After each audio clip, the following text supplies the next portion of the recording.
ओम स्थापकाय च धर्मस्य सर्वधर्मस्वरूपिणे अवतार वरिष्ठाय रामकृष्णाय ते नमः। जननीं शारदां देवीं रामकृष्णं जगद्गुरुं पादपद्मे तयोः श्रित्वा प्रणमामि मुहुर्मुहुः। नमः श्रीयतिराजाय विवेकानन्दसूरये सच्चित्सुखस्वरूपाय स्वामिने तापहारिणे। भगवान श्री राम कृष्णदेव, जगत जननी माँ शारदा जी, स्वामी जी को मेरा प्रणाम अर्पित करता हूँ। मेरे गुरुदेव पूज्यपाद स्वामी भूतेशानंद जी महाराज को मेरा प्रणाम और आप सभी को मेरा प्रणाम। आज जो टॉपिक हम लेंगे वो है वर्तमान में जीना, लिविंग इन द प्रेजेंट। दरअसल हम लोग देखें अगर अपने जीवन में बहुत समय में हम अतीत को सोचते हैं या भविष्य के बारे में कुछ कल्पना करते हैं। अतीत का उधेड़ बुन और भविष्य का ताना बाना हम कहते हैं, ये हमारे लिए ठीक नहीं है। क्योंकि कहा जाता है जो समय हम अतीत के ऊपर लगाएंगे या भविष्य के ऊपर लगाएंगे, उतना ही समय हम वर्तमान से चुराते हैं। तो हमको रहना प्रेजेंट में ही।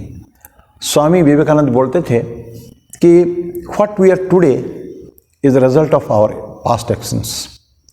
जो हम वर्तमान हैं वो अतीत के हमारे कर्म के आधार पर है।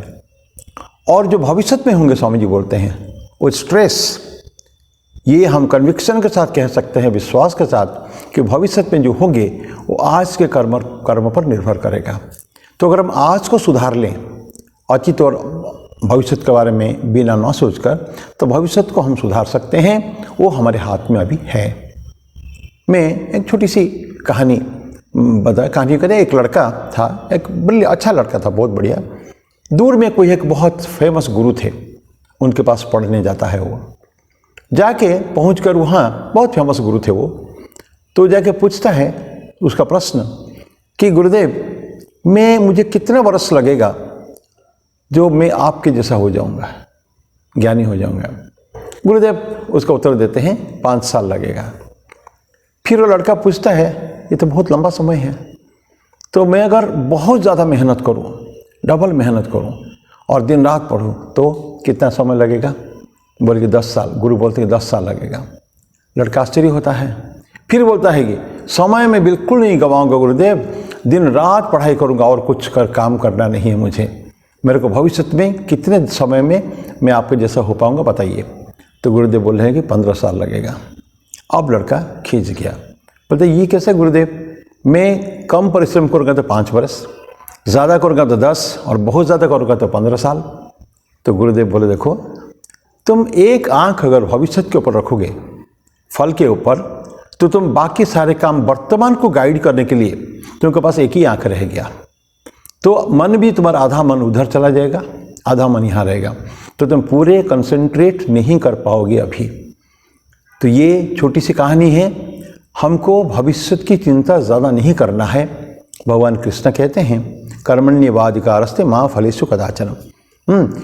हमको कर्म करने का पूरा अधिकार है वर्तमान में। भविष्य के बारे में बहुत सोचने की ज़रूरत नहीं है। It will be taken care of automatically. उसके लिए हमको चिंतन करने की ज़रूरत नहीं है। तो हमको क्या रहना है? भविष्य वर्तमान में रहने का है। तो जितना हम करेंगे, हम एक्शन, पूरा कर्म को फुल कंसंट्रेशन, पूरे मन लगाकर, पूरे ध्यान लगाकर, समर्पण के साथ हम लोग वर्तमान को सुधार सकते हैं।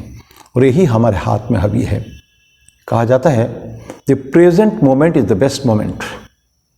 द पर्सन विथ यू, जो वर्तमान का समय है, यही हमारा सबसे अच्छा समय है। जो हमारे वर्तमान हमारे साथ है, वो सबसे बढ़िया आदमी वही है, सबसे अच्छा व्यक्ति वही है। तो हम वर्तमान से चुराकर हम अतीत में कभी ना जाएं, कभी भी। तो ये कंसंट्रेशन हमारा रहना चाहिए सिर्फ वर्तमान के ऊपर। प्रॉब्लम के बारे में हम अगर पीछे जाते हैं, ये दैनंदिन जीवन का मेरे ख्याल में सभी का ही एक एक्सपीरियंस होगा। हम अगर अतीत में हमसे कुछ गलत हो गया है, तो हम पीछे को मुड़ के जाते हैं। दैट मीन्स हम जो छोड़ के आ गए हैं पीछे, उसका हम जो हो चुका है उसको अन्यथा तो नहीं कर सकते हम लोग। वो तो जो हो चुका है, उसका फल हमको भी भोगना है। तो हम अगर पूरा पीछे ले जाते हैं, that means we want to repeat that action. उसी को हमको शायद अच्छा लगता होगा वो खराब करने के कर्म करने के बावजूद भी, कि हम एंजॉय करना चाहते उस मोमेंट को फिर से।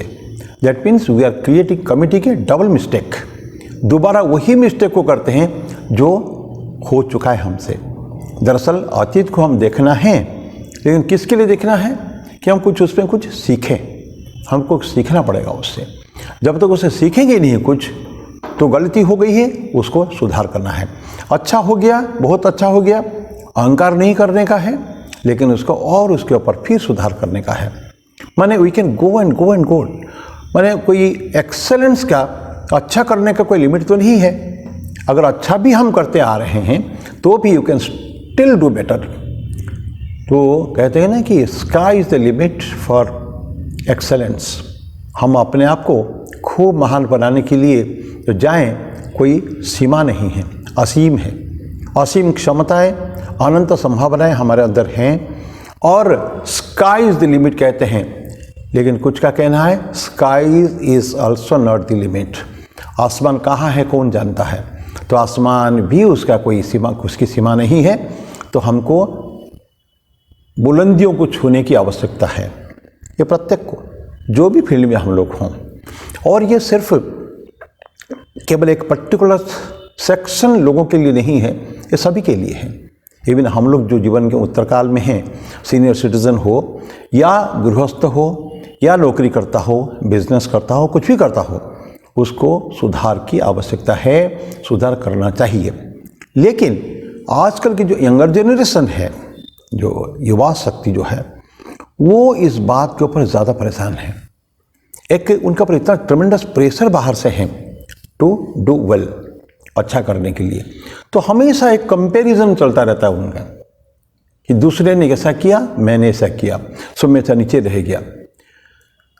दूसरों से मेरा युवा शक्ति, युवा भाइयों से, बहनों से मेरी विनती है, कभी भी दूसरों से कंपेयर मत करें। तुलना दूसरों से नहीं की जाती है। हर व्यक्ति अपना अपना क्वालिटी लेकर पैदा हुआ है। तो हमको अगर कंपेयर करना है, अपने आप से कंपेयर करना है, दूसरों से कंपेयर करना नहीं है। हमको देखना है हमारे फील्ड में ऊंचा कौन है, who is the highest in our field. बहुत एक्सेलेंट मॉडल हमको लेना का है, हमारे आदर्श। और आदर्श तक पहुंचा कैसे, उसको हमको सोचने का है, देखने का है, टू वॉच इट। और जो प्रोसेस उसने, जो कार्य प्रणाली उसने जीवन में अख्तियार किया है, लिया है, उसी को हमको फॉलो करना है। लेकिन ध्यान रखें, जब हम कोशिश करते हैं, वो सामने वाला जो एक्सेलेंट, वो भी सोया नहीं होगा, वो भी और ऊंचा जाने की कोशिश करता होगा। So this is a quest for the higher and higher and higher. हमको एक हमारी चाह हमेशा रहना चाहिए कि हमको ऊंचा जाना है। ओलंपिक में दौड़ रहे हैं ना, तो हम किसी को टांग मार के गिरा नहीं सकते हैं। We have to run our own race. अपनी रेस हमको, ट्रैक अलग अलग 8 ट्रैक रहते हैं, 6 ट्रैक रहते हैं, उस ट्रैक, अपने ट्रैक पे हमको दौड़ने का है। तो I will try my best कि वहाँ कैसे पहुँचे।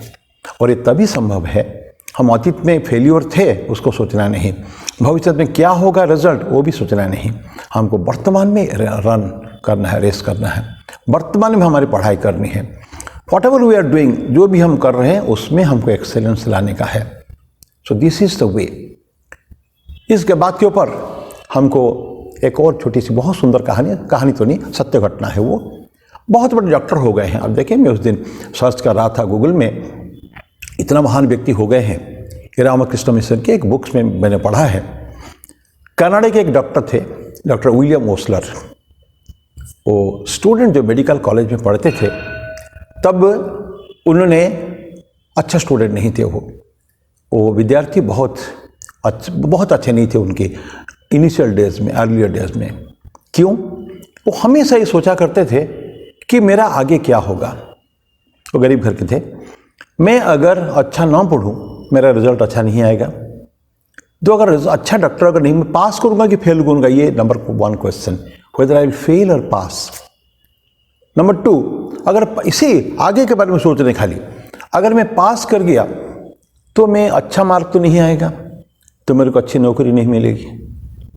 नंबर 3, अगर अच्छी नौकरी मिल भी गई अच्छी नौकरी नहीं मिली तो मुझे प्रैक्टिस करना पड़ेगा, प्राइवेट प्रैक्टिस, जिसके लिए क्लिनिक एस्टेब्लिश करने के लिए मेरे पास संपत्ति धन नहीं है। तो ऐसे ही करते करते मैं कैसे करूँगा सोचते सोचते वर्तमान युग के ऊपर वो चिंतन नहीं कर पाते थे। पढ़ाई उनकी अच्छी नहीं होती थी। डॉक्टर विलियम, नॉट डॉक्टर बाद में है, विलियम ओसलर, सडनली एक दिन वो कहते हैं, उन्हीं का ही वाक्य है, मैंने थॉमस कार्लाइल एक दार्शनिक हो गए हैं, उनके एक उक्ति पढ़ी मैंने, थॉमस कार्लाइल के। उक्ति क्या है? उक्ति ऐसा है कि our immediate business is not to see what lies dimly at a distance but to do what lies clearly at hand. हमारा वर्तमान जो कर्तव्य है ये नहीं देखना है कि सिटीज में धुंधला सा हेजी फ्यूचर क्या है। एक होता है ना, दिख पर दूर से होता है, दिखता ही नहीं हमको। ऐसे ही धुंधले भविष्य को देखने की बजाय मुझे ये करना है कि वर्तमान जो हाथ में काम मेरा है उसको मैं ठीक से करूं। ये थॉमस कार्लाइल का एक सेइंग केवल है। उसको देखकर इमीडिएटली विलियम ओसलर के मन में परिवर्तन हुआ। वो खुद ही बोलते हैं, उस दिन से बोलते हैं मैंने भविष्य के बारे में सोचना बिल्कुल छोड़ दिया एंड मेरा सारे कंसंट्रेशन मैंने वर्तमान में लगाया तो then I become a very good student. बाद में बहुत अच्छा बने, बहुत फेमस डॉक्टर बने, और कहाँ नहीं पढ़ा, कनाडा में पढ़ाया, अमेरिका में कई सारे यूनिवर्सिटीज़ में पढ़ाया, कैम्ब्रिज में पढ़ाया, ऑक्सफोर्ड में पढ़ाया, तो बड़े बड़े यूनिवर्सिटीज़ में। और कहते हैं कि जो ऐसे मेन 5-6 डॉक्टर हो गए हैं जो उनके बीच में he was one of the persons जो अमेरिका में एक बहुत बड़े हॉस्पिटल उसका एस्टेब्लिशमेंट करने में he is one of the founders. तो ऐसा डॉक्टर विलियम ओसलर परवर्ती काल में जब भाषण देते हैं वो बोलते हैं कि आप लोग शायद सोचते होंगे कि मैं बहुत अच्छा स्टूडेंट था, ऐसा नहीं है। मेरे जो मित्र यहाँ बैठे हुए हैं वो जानते हैं मैं कैसा स्टूडेंट था, लेकिन दिस इज़ माई स्टोरी, ये मेरी कहानी है। मैं कैसे एक खराब स्टूडेंट से मैं अच्छा स्टूडेंट कैसे बना और जीवन में परिवर्तन कैसे हुआ ये मैं जानता हूँ। बहुत बड़े डॉक्टर हो गए हैं वो, लॉन्ग लिस्ट ऑफ अचीवमेंट्स बहुत सारे लिखे हैं, कई यूनिवर्सिटी, शायद मेरे ख्याल में उनकी ऑक्सफोर्ड में ही, लंदन में ही उनका अंतिम ये हुआ है। तो ऐसा है doctor William, this is a fact. और ऐसे आपको कहानियाँ बहुत मिल जाएंगे जो केवल वर्तमान। हमको करना क्या है, वर्तमान में ही कंसंट्रेट करना है। हमको भविष्य को देखना नहीं है, भविष्य हमारे क्या होना चाहिए। और अगर हम अब अभी करेंगे तो भविष्य ऑटोमेटिकली होगा ही होगा। रिजल्ट के लिए सोचते हैं ना स्टूडेंट लोग, तो अगर पढ़ाई अगर करेंगे रिजल्ट अच्छा आएगा ही आएगा, उनको सोचने की ज़रूरत नहीं है, इट विल कम ऑटोमेटिकली। क्योंकि कर्म का एक इफेक्ट होता है ना, कर्म का एक फल होता है। तो अगर अच्छे कर्म हम करेंगे उसका फल अच्छा होना ही है। तो why to think about that. और कभी भी, पुनः मैं बताऊं, कभी भी अतीत में हमको जाने की आवश्यकता नहीं है। अतीत को सिर्फ सीखने के लिए जाए। एक लर्निंग एक्सपीरियंस हमको अतीत से होना चाहिए कि ये गलती मैं कभी भी नहीं करूँगा। कहते हैं ना, वो एक सेम गलती को बारंबार रिपीट नहीं करना चाहिए। सिन नो मोर, और गलत काम कभी करना नहीं है। जीसस क्राइस्ट, ईसा मसीह, मेरी मैगडलेन को बोलते हैं, वो अतीत को बहुत ज़्यादा, ये पापी नहीं थी, वो वेश्या थी वो। तो उनको एक लंबी कहानी है, वो उसको छोड़ देते हैं, क्षमा कर देते हैं ईसा मसीह, पर बोलते हैं देखो मैं जानता हूँ तुमने पाप किया है, मैं तुमको क्षमा कर देता हूँ, ना जाओ और पाप मत करो। गो एंड सिन नो मोर, इस पाप की पुनरावृत्ति जैसे ना हो। तो हम लोग के जीवन में अगर हम सेम मिस्टेक्स को पुनरावृत्ति करें, so there will be no better bigger fool than us. हमसे और बड़े मूर्ख और कोई नहीं रहेगा, वही के वही। तो अगर सीखता है ना इंसान, दूसरों से सीखता है। कोई लोग दूसरे से सीखते हैं, कोई लोग अपने आप गलती करके सीखते हैं, अपनी उंगली जला के सीखते हैं, और कोई लोग जीवन में कोई सीखते नहीं हैं। So let us not be of this third type at least. First type नहीं भी कर पाए, दूसरों के एक्सपीरियंस से ना सीखें, कम से कम हम अपनी गलती करके और सीख लें, that will be the final. उसके बाद फिर हम कोई गलती ना करें, तो फिर हमारा भविष्य अच्छा ही है।